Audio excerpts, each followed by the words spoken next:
বলবো, নেতা মন্ত্রীদের ছেলে মেয়েদের কোনো অসুবিধা হবে না, তারা 12% সুদে টাকা দিয়ে দেবে, তাদের ঘর ভর্তি টাকা, খাটের তল ভর্তি টাকা, বিছানার তলে টাকা। আমাদের কিন্তু নেই, আর আমাদের জায়গা জমি বিক্রি করার মতো সে জায়গা জমিও নেই যে টাকা দিয়ে তারপরে চাকরিটা পাবো। আমরা খেটে চাকরি পেয়েছি, খেটে অক্লান্ত পরিশ্রম করে চাকরি পেয়েছি, সুতরাং আমাদের চাকরি যাবে এটা হতেই পারে। স্কুলে কোনোদিনও কাগজের টুকরো পর্যন্ত নিয়ে যায়নি। আমার স্কুলে গিয়ে খোঁজ নেবেন, আমি ঘরে ঢুকলে ক্লাস চুপ হয়ে যায়। কেন? ম্যাম নকল করতে দেবে না, কথা বলা যাবে না ম্যাম ক্লাসে ঢুকলে। তারা যখন মাধ্যমিকের রেজাল্ট জানতে আমাকে ফোন করছে, আমার ফোন ধরার মুখ নেই। আমি তাদেরকে কি বলবো? তাদের কাছে আমি নিজের কি প্রমাণ ধরবো আমি জানি না। আমি এটাও মানতে পারবো না যে আমি অযোগ্য, আবার তাদেরকে আমি এটাও বলতে পারবো না যে সর্বোচ্চ সংবিধান থেকে আমাদেরকে বলা হয়েছে প্যানেল বাতিল, আমরা অযোগ্যদের দলে। কোনটা ঠিক কোনটা ভুল তার দায় কমিশনকে নিতে হবে।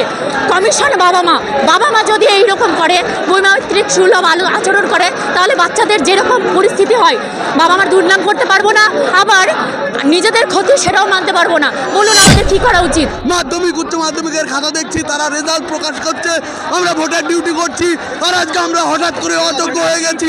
এই অযোগ্যদের বাঁচাতে গিয়ে যোগ্যদেরকে এইভাবে বলির পাঠা করা চলবে না। আমরা আমাদের ন্যায্য অধিকার আজকে নিয়েই যাব। আমাদের সামনে আজকেই প্রকাশ্যে সাংবাদিক বৈঠক করে এবং ওয়েবসাইটে আমাদের লিস্ট প্রকাশ করে আমাদের এই সামাজিক বঞ্চনার থেকে, আমাদের এই লাঞ্ছনার থেকে, আমাদের এই কষ্ট থেকে মুক্তি দেওয়া হোক। আমাদেরকে নিয়ে এইভাবে আর ছিনিমিনি খেলা চলবে না। করবে সে কি বলবে আমি চুরি করেছি?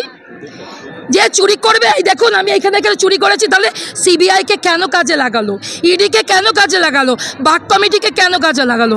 সিবিআই বলছে, ইডি বলছে, বাক কমিটি বলছে যে এই কজন অযোগ্য, তার সত্ত্বেও কেন এসএসসির উপর দায় সেরে দিয়ে আমাদেরকে রাস্তায় বসালো?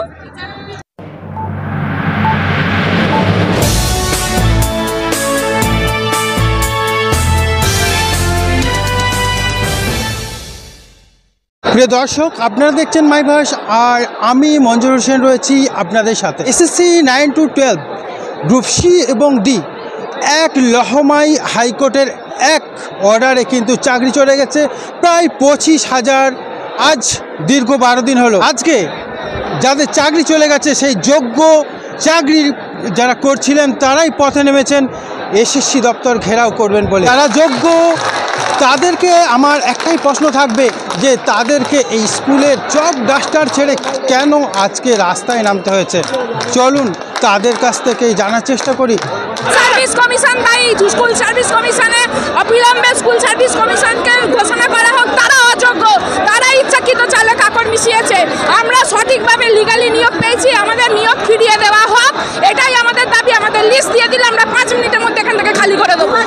এখনই ওয়েবসাইটে লিস্ট প্রকাশ করা হোক। 16 সালে পরীক্ষা হয়েছে, 17 সালে আমরা ইন্টারভিউ দেওয়ার চান্স পেয়েছি, 18 সালে রেজাল্ট পেয়েছি, 19 সালে রিক্রুটমেন্ট হয়েছে। এবার বলুন কারা অযোগ্য, এই কমিশন না আমরা? আমরা তখন পথে বসে আমাদের চাকরিটা জোগাড় করেছি, এখন বলছে এখন আমার যোগ্যতা না অযোগ্যতা তার প্রমাণ দেবে না, এরা প্রমাণ দেবে। দোষী কারা? যারা অযোগ্য তারা ওখানে আমাদের এত প্রবলেম, আমাদের দায় কোথায়? পরীক্ষা দিয়ে এসেছি 6 বছর পর, আজকে সবার মনে হয়েছে যে আমাদের প্যানেলটা বাতিল করতে হবে। এতদিন সবাই কোথায় ছিল? ঘুমিয়েছিল কেন? আমরা যে মাধ্যমিক উচ্চ মাধ্যমিকের খাতা দেখলাম, এতদিন মনে ছিল না? ভোটের ট্রেনিং করলাম, ভোট করে এলাম, এতদিন মনে ছিল না? এতদিন মনে ছিল না? তাহলে আমরা যদি অযোগ্যই হই তাহলে মাধ্যমিকের রেজাল্ট বেরোলো কি করে? অযোগ্য যদি হয় 6 বছর চাকরি করা কি করে হলো আমাদের? কেন এতদিন ধরে চাকরি করতে দিল? কোথায় এখন সবাই? কেউ কোনো কথা বলছে না কেন? আজকে এতদিন পরে আমাদের মনে হলো যে আমরা অযোগ্য। যখন মাধ্যমিকের খাতা দেখা তখন আমাদের দিয়ে কাজ করে দেওয়া হলো। কি অবস্থা আমাদের ওই মাসিটে যে নাম আছে, এই ওই মাসিটে যে নাম আছে, এখানে যে ইন্ডিভিজুয়াল সাইন করেছে, তিনি অ্যাডমিটও সাইন করেছেন, তাহলে আর কি প্রমাণ দেওয়ার আছে যে আমরা যোগ্য বলে আমাদের কাছে ওই মাসিট আছে? আমাদের একটাই দাবি এসএসসির কাছে যে দুর্নীতিকে আমরা প্রশ্রয় দিচ্ছি না, আপনারা যোগ্য এবং অযোগ্যদের ভালো করে পরিষ্কার করে লিস্ট দিন, নাহলে এখান থেকে আমরা আজকে উঠবো না। ছেলে হোক বা মেয়ে, যখন সে পিতা বা মাতা হয়, মায়েরা 9 মাস গর্ভধারণ করে, 9 মাস 10 দিন, কিন্তু এটা আসে শৈশব বয়স থেকে, একদম ছোট থেকে আমরা গর্ভধারণই করেছি। এই যে চাকরি, এটা একটা সন্তানের মতোই, সেই সন্তানকে যদি কেউ নিয়ে যায়, আপনারা সবাই সিনেমাটা দেখেছেন মিসেস চ্যাটার্জি ভার্সেস নরওয়ে, কি হয়েছিল? আজকে আমাদের সেম পরিস্থিতি। এই এসএসসি ঠিকঠাক মতো ঠিক করতে পারেননি বলে আজকে আমরা এই পথে বসে আছি। ভোটের খেলায় বলি হব আমরা, কেন দুর্নীতি ফল ভোগ করবো? আমরা কোনো দুর্নীতির সাথে নেই, আমরা কোনো দুর্নীতি করিনি। তাহলে আজকে আমাদেরকে নিয়ে এই খেলাটা কেন হচ্ছে? রাজ্য সরকার এসএসসি কেন এটা করছে? ক্যাবিনেট মিশন আজকে স্টে পায়, আমরা কেন যোগ্য স্টে পাই না? তার জবাব দাও, জবাব। আজকে আমাদের যে এই যে রাস্তায় দাঁড়াতে হয়েছে, এক একজনের বাড়িতে এক এক রকম প্রবলেম। আমরা যে 5 বছরের ওপর চাকরি করছি, আমাদের কারোর প্রচুর টাকা লোন চলছে ব্যাংক থেকে নেওয়া, কারোর বাবা মার খুব ভালো মারণ ব্যাধি হয়েছে যেখানে প্রচুর অর্থ লাগছে, সংসার আছে। এরকম পরিস্থিতিতে হঠাৎ করে আমরা জানলাম যে 2016 প্যানেল ক্যান্সেল, আমাদের চাকরিটা আর নেই। আজকে আমাদের এখানে দাঁড়াতে হয়েছে। একটাই কথা বলবো, আজ যদি আমরা এই ফ্রাস্ট্রেশনে পড়ে যদি আমরা স্বেচ্ছা মৃত্যু নিই, আমরা যদি নিজেদের সুইসাইড করে আমরা যদি বাঁচতে চাই এই সিচুয়েশন থেকে, তার জন্য কি এই এসএসসি স্কুল সার্ভিস কমিশন দায়ী থাকবে?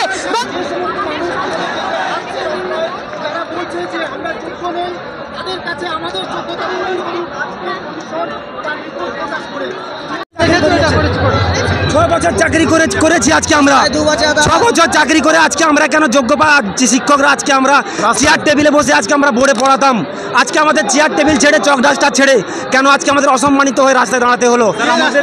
রাস্তায় এসএসসি অপদার্থ কমিশন চেয়ারম্যান যিনি জানেন না, সহজ অঙ্ক যদি কেউ বোঝে না তাহলে মোটের মধ্যে অযোগ্য বাদ দিলে বাকিরা হয় যোগ্য, কিন্তু অপদার্থ চেয়ারম্যান বলছে অযোগ্যরা বাদ দিলেও যারা যোগ্য তারা যে পুরোপুরি যোগ্য এটা আমরা বলতে পারবো না। এ কিসের পড়াশোনা করেছে?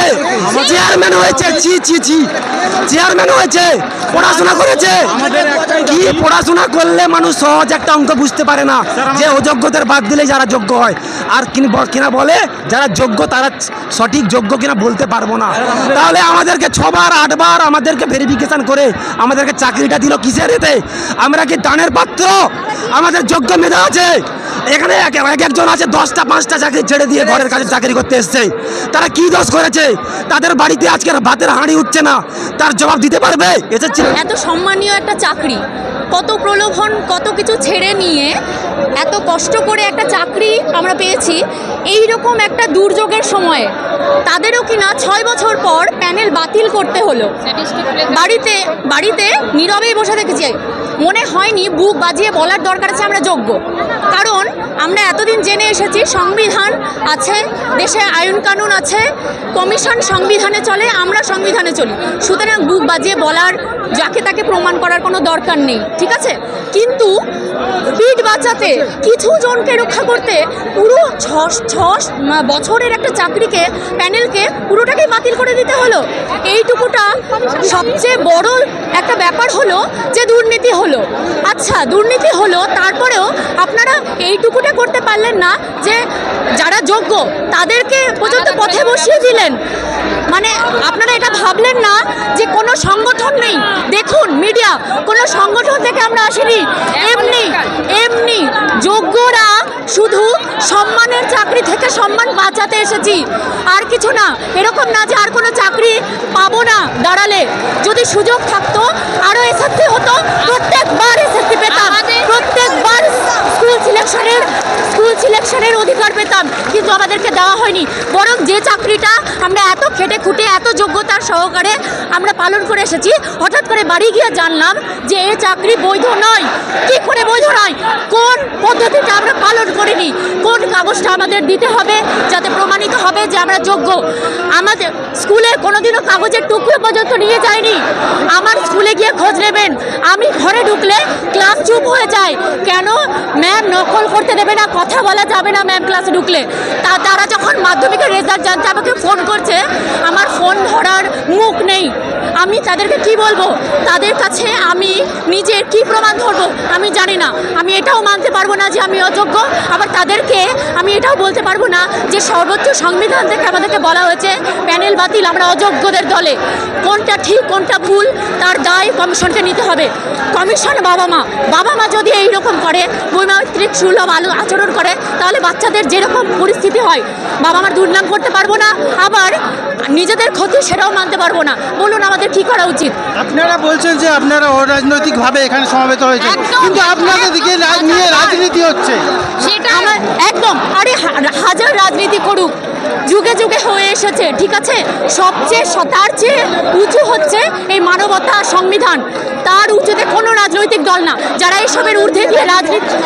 এসবের ঊর্ধ্বে গিয়ে রাজনীতি করছে তারা নিশ্চয় টের পাবে যে অরাজকতার একটা সীমা থাকে, ঠিক আছে? খুব বেশি অরাজকতা করলে শেষ নেমে আসে। এইরকমভাবে সুস্থ মস্তিষ্কের বুদ্ধিজীবীরা যদি মাঠে নেমে আসে তাহলে দেশে কী ধরনের অরাজকতা সৃষ্টি হয় সেটা আরও কয়েক প্রজন্ম এখন তো টের পাচ্ছেনি। কেউ কাউকে না স্বীকার করে, না মানে, না ক্লাসে কোনো সুস্থতা পরিবেশ আছে, না টিচারদের কোনো সম্মান আছে।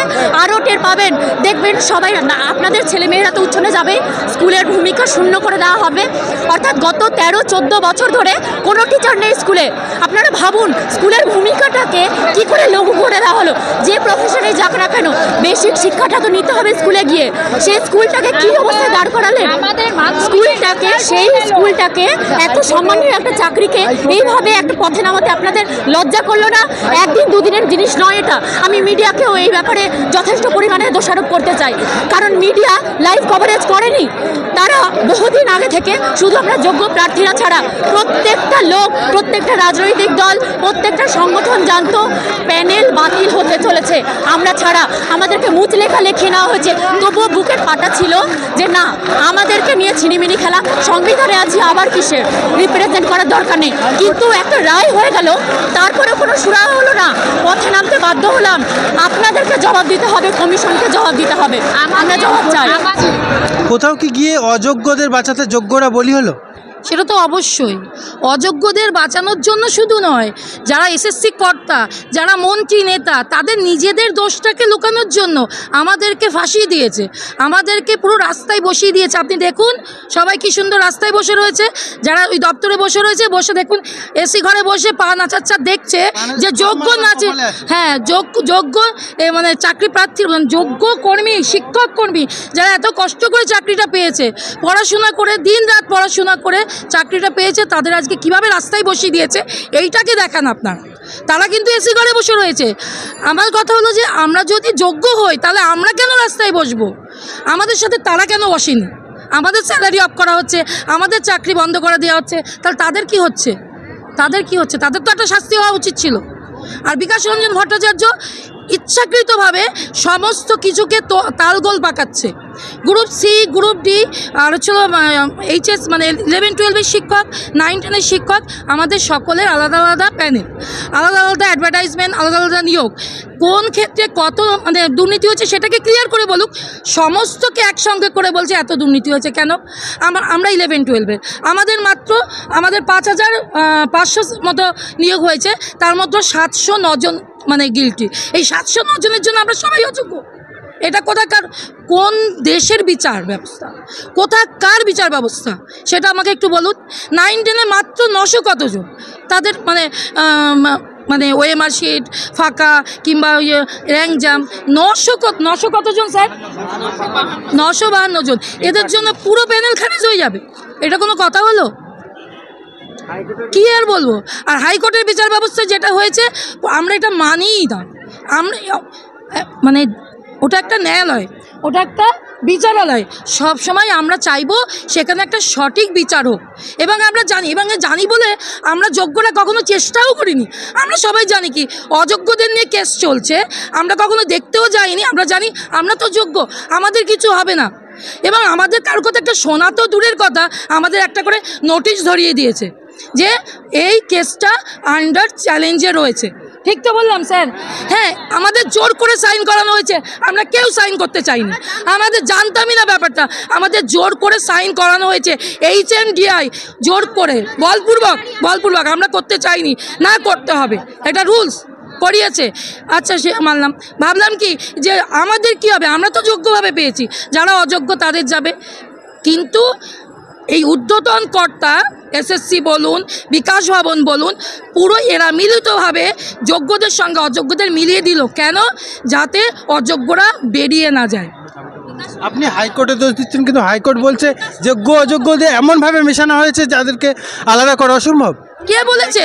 যদি আলাদা করা অসম্ভব হতো তাহলে কি করে জাস্টিস মানে কি ডিভিশন বেঞ্চের জাস্টিস কি করে বলল যে 5,000 এতজন অযোগ্য এবং তাদের স্যালারি ফেরত দিতে হবে, 12% সুদের স্যালারি ফেরত দিতে হবে? কই, আমাদের তো বলেনি। তাহলে কি করে হলো? তারা যোগ্য অযোগ্য কী করে ডিভাইড করলো না? আর যেখানে অভিজিৎ গঙ্গোপাধ্যায় পুরো বলেই দিয়েছিলেন, তিনি তো রায় দিয়েছিলেন যে এরা অযোগ্য, এরা বাদ। ওই অযোগ্যরা গেছিল সুপ্রিম কোর্টে, তাদের কেস চলছিল, নট আস, আমাদের নয়। কিন্তু আমাদের কেন জড়িয়ে দেওয়া হলো? কোথায় আমাদের নামে কোনো আছে, মানে কোনো কমপ্লেন আছে? র্যাঙ্ক জাম কোনো কমপ্লেন আছে? ওএমআর মানে ব্ল্যাঙ্ক কোনো কিচ্ছু নেই, কিচ্ছু নেই। সিবিআই পর্যন্ত পাইনি। আচ্ছা, আরেকটা কথা আমার বলার খুব দরকার, যেটা বলছে এসএসসি দিতে চাইনি, এসএসসি দেবে। আচ্ছা, যে চুরি করবে সে কি বলবে আমি চুরি করেছি? যে চুরি করবে, এই দেখুন আমি এখানে চুরি করেছি, তাহলে সিবিআইকে কেন কাজে লাগালো? ইডিকে কেন কাজে লাগালো? বাক কমিটিকে কেন কাজে লাগালো? সিবিআই বলছে, ইডি বলছে, বাক কমিটি বলছে যে এই কজন অযোগ্য, তার সত্ত্বেও কেন এসএসসির উপর দায় সেরে দিয়ে আমাদেরকে রাস্তায় বসালো? বিচারপতি এখানে সম্পূর্ণভাবে আমাদের সাথে ইনজাস্টিস করেছে, উনি আমাদের সাথে অন্যায় করেছে, বিচারালয়ে বসে আমাদের সাথে মানে অবিচার করেছে। সুপ্রিম কোর্টে তো গেছেন, সুপ্রিম কোর্টে আশা করছেন আপনাদের? অবশ্যই আশা করব, কেন করব না? আমাদের কাছে পর্যাপ্ত পরিমাণ ডকুমেন্টস রয়েছে, আমাদের রেজাল্ট রয়েছে, আমাদের মার্কশিট রয়েছে, সমস্ত কিছু রয়েছে, আমাদের র্যাঙ্ক রয়েছে। আশা করছি যদি যোগ্য তালিকা দেয় ওই র্যাঙ্ক ওপর দিকে আসবে, নিচে যাবে না। যদি যোগ্যভাবে ওই ওএমআর শিট দেখা হয় তাহলে ওই র্যাঙ্ক ওপরে যাবে, নিচে নামবে। এটা আমরা আশা রাখি, ঠিক আছে? তার সত্ত্বেও আমাদের দরকার নেই, আমরা যারা চাকরি করছি আমাদের যোগ্য হিসাবে আমাদের মান সম্মান ফিরিয়ে দিয়ে সেই চাকরিটা যেন থাকে, এই ব্যবস্থা যেন করে আমাদের এই সরকার কর্তৃপক্ষ, এসএসসি, বিকাশ ভবন, নিবেদিতা ভবন, যারা যারা আমাদের এই চাকরির সঙ্গে যুক্ত, যারা যারা আমাদের এই চাকরির সাথে যুক্ত, তারা যেন আমাদের সাথে সঠিক বিচার করে। এইটুকুনি আমার বলার। আর বলবো, নেতা মন্ত্রীদের ছেলে মেয়েদের কোনো অসুবিধা হবে না, তারা 12% সুদে টাকা দিয়ে দেবে, তাদের ঘর ভর্তি টাকা, খাটের তল ভর্তি টাকা, বিস্তার তলের টাকা আমাদের কিন্তু নেই। আর আমাদের জায়গা জমি বিক্রি করার মতো সে জায়গা জমিও নেই যে টাকা দিয়ে তারপরে চাকরিটা পাবো। আমরা খেটে চাকরি পেয়েছি, খেটে অক্লান্ত পরিশ্রম করে চাকরি পেয়েছি, সুতরাং আমাদের চাকরি যাবে এটা হতেই পারে, কিন্তু হতেই পারে না। কিন্তু আমরা প্রথম দিন থেকে দেখছি আপনাদের নিয়ে রাজনীতি হচ্ছে। হ্যাঁ, আপনাদের নিয়ে রাজনীতি হচ্ছে, আমরা দেখলাম প্রথম দিন থেকে। রাজনীতি হচ্ছে বলছেন? শুভেন্দু বলছে বোম ফাটাবে, বোম ফাটিয়েছে। ডক্টর কি যেন নাম, উনি বলেছে হাইকোর্টে বোম ফাটিয়েছে, ওনার নামটা আমি এখন বলে গেছি। উনি বলছে হাইকোর্টে বোম ফাটিয়েছে, ভালো কথা, বোম ফাটিয়েছে। বিকাশ রঞ্জন ভট্টাচার্য একটা মানে জোরপূর্বক একটা মানে জাজমেন্ট নিয়েছে, এটা আমার ব্যক্তিগত মত, আমি কাউকে বলছি না, জোরপূর্বক একটা জাজমেন্ট নিয়েছে। আপনি জানেন এই যে সিদ্ধান্তটা ভোরবেলা থেকে ওয়েবসাইটে ঘুরছিল, সন্ময় ব্যানার্জির ফেসবুক পোস্টে ঘুরছিল, আপনি জানেন সেটা? জানেন না। আমরা কোনো রকম রাজনীতিতে যাব না। আমি জানি এখানে আমি বিজেপিকেও ছাড়বো না, তৃণমূলকেও ছাড়বো না, সিপিআইএমকেও ছাড়বো না, সবাই মিলিতভাবে আমাদের এই রাজ্যের ওয়েস্ট বেঙ্গলের, নট মি, আমাদের ওয়েস্ট বেঙ্গলের 25,000 ছেলে মেয়ের জীবন নিয়ে খেলা করছে, জীবন নিয়ে খেলা করছে, আর কিছু না। আপনারা অপেক্ষায় রয়েছেন, আপনারা রোজ টেলিভিশনে হয়তো প্রোগ্রাম করছেন, লাইভ দেখাচ্ছেন, দেখবেন যদি এই চাকরিটা কোনো রকম চলে যায়, আমরা যে লড়াই করছি যদি ব্যাক করতে না পারি, এইবার তারপরে আমাদের জীবনে যে অসহায়তা নেমে আসবে তার দায় কি কলকাতা হাইকোর্ট নেবে? তার দায় কি বিকাশ রঞ্জন ভট্টাচার্য নেবে? কেউ নেবে না, কেউ নেবে না। আর এটা সবাই জানে যে এটা আমাদের সাথে অন্যায় হয়েছে, সবাই জানে যে যোগ্যদের সাথে অন্যায় হয়েছে। আমি অযোগ্যদের কথা বলছি না, যোগ্যদের সাথে অন্যায় হয়েছে। এই যোগ্য চাকরি কবে তাদের চাকরি ফিরে পাবেন সেদিকেই নজর থাকবে আমাদের। ততক্ষণ পর্যন্ত সমস্ত দর্শক ভালো থাকুন, সুস্থ থাকুন, ধন্যবাদ।